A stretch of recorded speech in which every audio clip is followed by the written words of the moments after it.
In this video, I'll show you how to use simulated returns for futures on Robinhood so you can better understand potential profits and losses before placing a trade.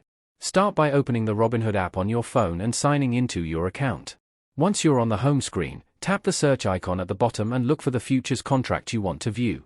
Open the futures market page, and you'll see information like the current price, daily movement, and trading details.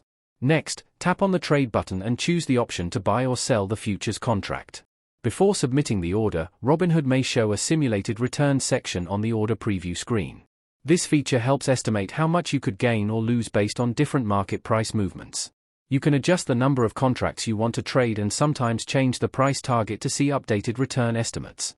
Carefully review the projected profit and loss numbers shown on the screen. These values are only estimates and are based on market conditions at that moment, so actual results may be different once the trade is active. You can also compare different contract sizes to understand how risk changes with larger positions. If the simulated returns section is not showing, make sure your app is updated to the latest version and that futures trading is enabled on your account. It's also a good idea to review margin requirements before placing any trade. Using simulated returns can help you make more informed trading decisions and avoid taking larger risks than you planned. And that's how you can use simulated returns for futures on Robinhood. If this video helped you, make sure to like the video and subscribe to the channel for more easy app tutorials.